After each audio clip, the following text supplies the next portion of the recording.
Olá pessoal, então a gente está trabalhando então processo psicodiagnóstico em contínuo, né? O psicodiagnóstico tradicional, o modelo tradicional, né? E a gente viu as duas primeiras fases, né? Que são as entrevistas iniciais, e a gente está pegando as duas primeiras fases sem contar a análise da demanda, contando que a análise da demanda seja verdadeira. Então, caso a análise da demanda seja verdadeira, você tem as duas primeiras fases do processo psicodiagnóstico, que é as entrevistas iniciais, tentando saber a história do paciente e tentar tirar ali os primeiros elementos da história e pensar as primeiras hipóteses.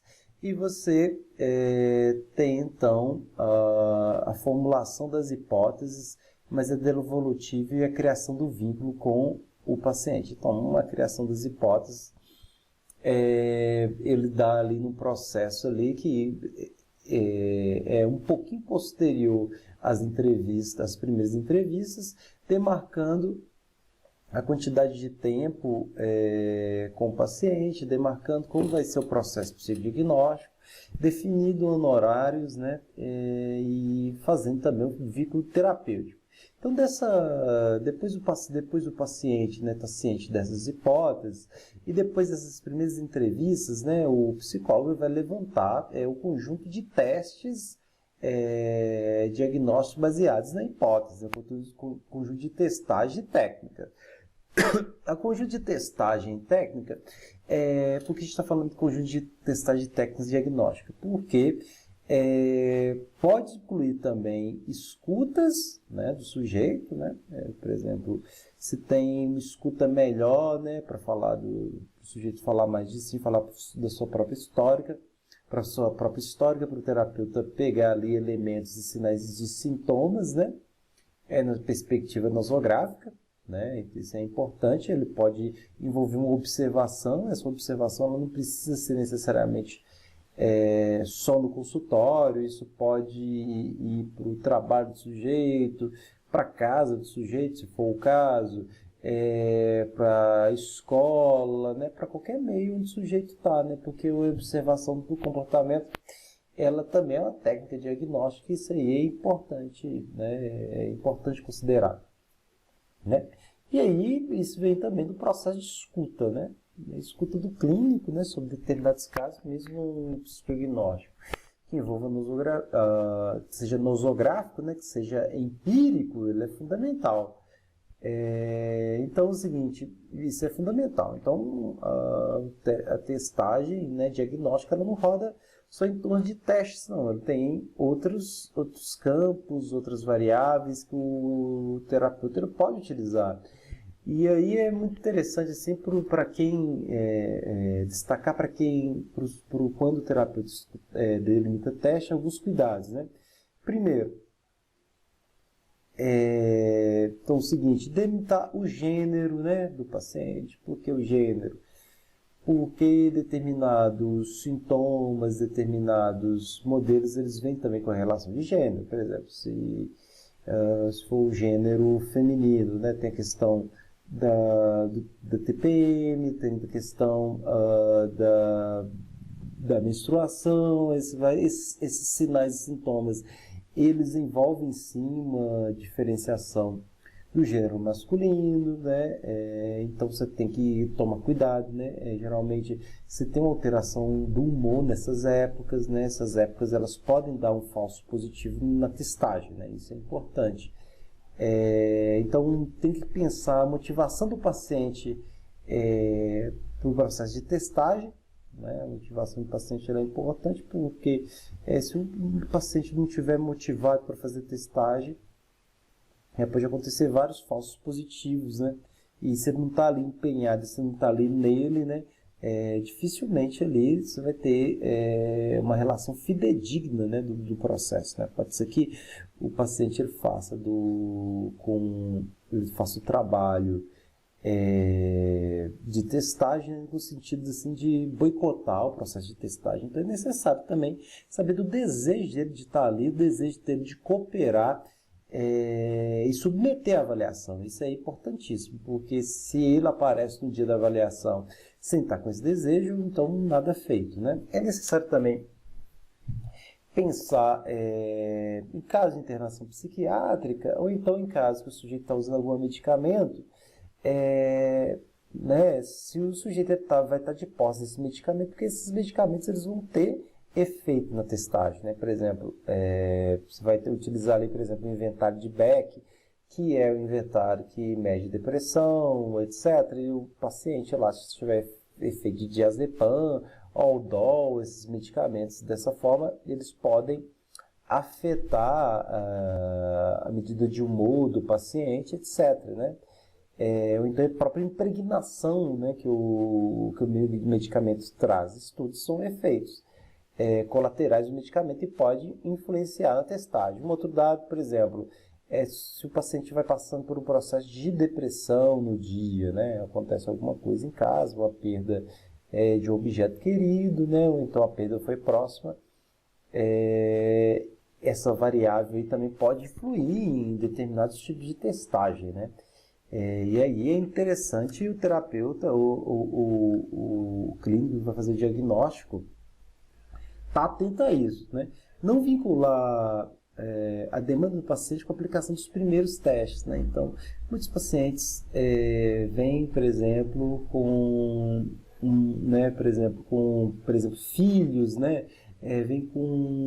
Os pais vêm com a questão, né, cognitiva, né? Saber se o menino tem algum problema cognitivo, né?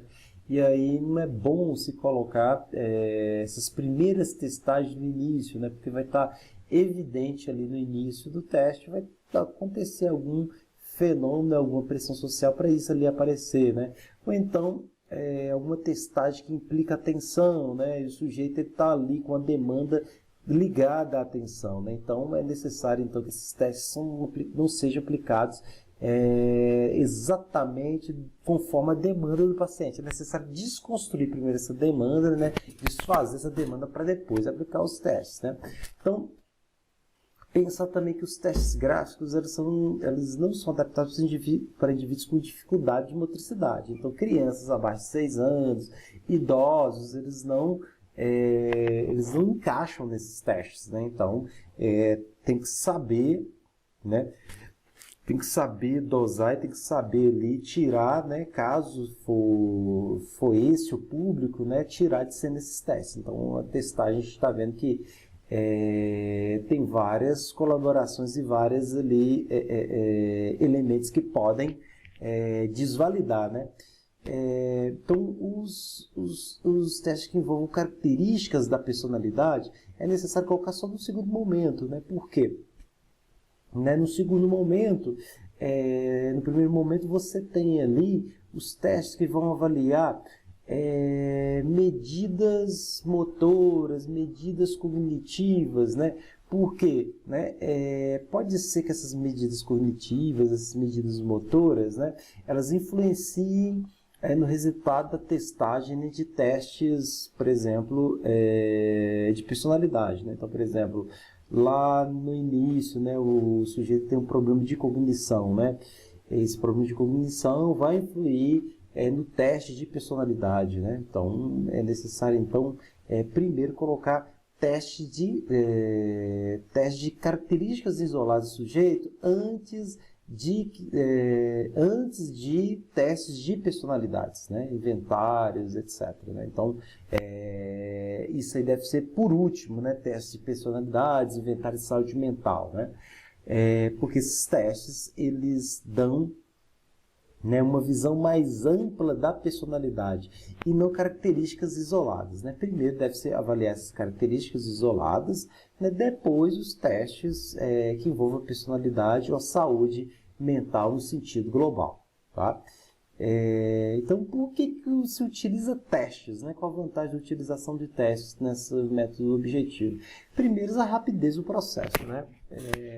A rapidez do processo ela é interessante porque ele conduz ali a tirar características do sujeito, né? A pensar possibilidades do sujeito e a estados mentais do sujeito de forma muito rápida, né? Então, a testagem ela tem essa vantagem, né? às vezes, né, de várias características que com a entrevista você demoraria muito, né, com observação para poder tirar. Então a testagem ela tem essa vantagem importante, né? A objetividade dos testes. Os testes eles dão uma medida direta, né, das possibilidades. Então, assim, uma medida direta, né, e utilizando, né, aquele estado mental ou aquela alteração mental, ela é muito importante, né, porque você consegue ver ali estados isolados, resultados isolados, né, de determinada, por exemplo, você pensa humor e quer pensar cognição e quer pensar emoção ao mesmo tempo, né? Você tem ali medidas isoladas e medidas objetivas, né? Você não precisa avaliar a personalidade toda, né? Isso aí isso aí pode ajudar bastante, né? Entretanto, né, mesmo assim que vai ser interessante pensar o seguinte, que os testes eles não são o fim último, né? Que essa fazer artesanal da clínica, esse fazer artesanal com o sujeito nesse ponto cego da clínica, ele que produz ali as hipóteses, eles que produzem assim, a amarração desses testes. E lembrar também que todo teste ele tem que estar amarrado uma teoria da personalidade para você poder para se manter com certa fidedignidade, né? E aí, além disso, também o profissional ele tem que estar atualizado com a testagem, com a literatura da aula, da área, né? Então, pensar se o teste está validado pelo SAPESP, né? Pensar a cultura do paciente, se a cultura do paciente encaixa no teste, né? Então, são tudo variáveis que vão poder conformar. Então, é o seguinte, depois das testagens, então você tem a elaboração do diagnóstico, quer dizer o seguinte, que é a organização de todos os dados do que o paciente apresentou, uma leitura, vamos dizer ali, com base numa teoria da personalidade e organizados, né? Certas bases, né? Então, você vai apontar sempre as variáveis biológicas, sociais e psicológicas, né? Para o paciente, né? Amarrar todas essas características numa teoria da personalidade, pensar no prognóstico e pensar na direção do tratamento para ele, né? Não adianta só amarrar isso tudo e dar um resultado e dar uma característica nosográfica dele, ou localização dele ali patológica, né? É necessário pensar no estado total dele, biológico, social e psicológico. É necessário pensar nos pontos saudáveis do sujeito, né? O que tem ali de ponto saudável nele que pode ser aproveitado no tratamento. É necessário pensar nas estruturas sociais, nas estruturas que o sujeito tem para tratar e pensar em direções de tratamento, a terapia mais adequada, né? O tempo e aí vai, né? Combinar isso aí com ele. Isso aí é importantíssimo, né? Então, a elaboração do diagnóstico é uma elaboração, né, que o sujeito faz, né, com o próprio trabalho, a partir de supervisão do caso, né, de discussão do caso com um psicólogo mais experiente, e aí a amarração de todo esse processo, né? Então, essa elaboração é o ponto mais forte, porque você refutou determinadas hipóteses com a testagem, né, e você reformulou outra, né? Você utilizou a teoria da personalidade para amarrar, você fez uma hipótese nosográfica, né, e tentou provar ela através também das testagens, das observações, e se amarrou ela ou refutou determinadas hipóteses com variáveis biológicas, sociais e psicológicas, pensou através disso também dos pontos fortes e saudáveis do sujeito, né? Pensou na estrutura social que ele tem para tratar e pensou dos encaminhamentos e terapias que ele pode fazer ali, que ele pode fazer junto, né? Então, as entrevistas devolutivas, né? As entrevistas devolutivas elas estão de duas formas, elas são de forma escrita e de forma oral, né? Recomenda-se que se evite essa forma escrita o máximo possível, né? né? Só quando é necessário essa forma escrita, né? E se coloca sempre de forma oral. Porque a forma escrita ela produz uma documentação, o psicólogo ele não se sabe o que vai ser feito daquela documentação, né? Geralmente a produção escrita ela se dá quando é uma demanda de outra instituição, né? Quando ele demanda de uma escola, de uma instituição jurídica, né? De uma demanda jurídica, né? Geralmente ela se pede um laudo, um parecer, né? De um perito ali para poder avaliar alguma coisa. E é necessário o seguinte, né? Que depois que o laudo sai da mão do psicólogo, né, você não tem controle do que vai ser feito com ele, né? Como vai ser validado. Então, é uma responsabilidade muito grande que o laudo escrito ele sai da mão do psicólogo, né? Então, prefiro o máximo o laudo verbal, né? E aí, por exemplo, pode ser aí, por exemplo, em caso de suicídio, né, você coloque pequenas devolutivas de forma devagar para o paciente, para que o paciente ele não tenha normalmente muita ansiedade durante o psicodiagnóstico, né? Então, por exemplo, uma depressão ansiosa, severa, né, onde o paciente ele corre o risco de suicídio, né, não é necessário, né, não faz bem, não é necessário nem recomendável, né, que aumente a tensão dele, a ansiedade dele com esse processo diagnóstico. Então é melhor dar dividir as devolutivas em pequenas devolutivas, né, de forma gradativa durante o processo ou numa entrevista devolutiva mais bem iniciada, né? É bom também começar esse processo iniciando os processos sadios do paciente, porque daí você tem então uma escuta mais experienciosa sobre os processos, né? E não pensar pelas patologias, né? Pensa então nos processos sadios que o sujeito vai então ficar mais receptivos, né?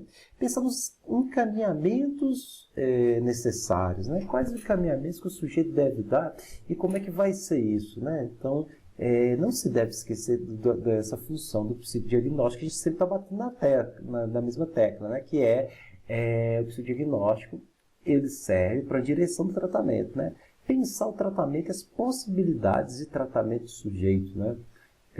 Seja com o próprio psicólogo, seja em outros âmbitos, em outras instituições, no território dele, né? O que ele tem ali para tratar, quais os recursos que ele tem para tratar.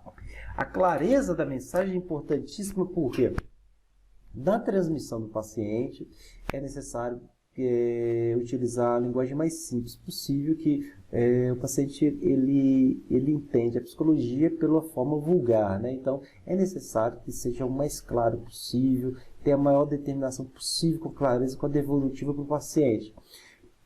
Quando a devolutiva ela tem que ser dada para outros profissionais, tem que tomar muito cuidado em não transmitir questões pessoais do paciente para outros profissionais.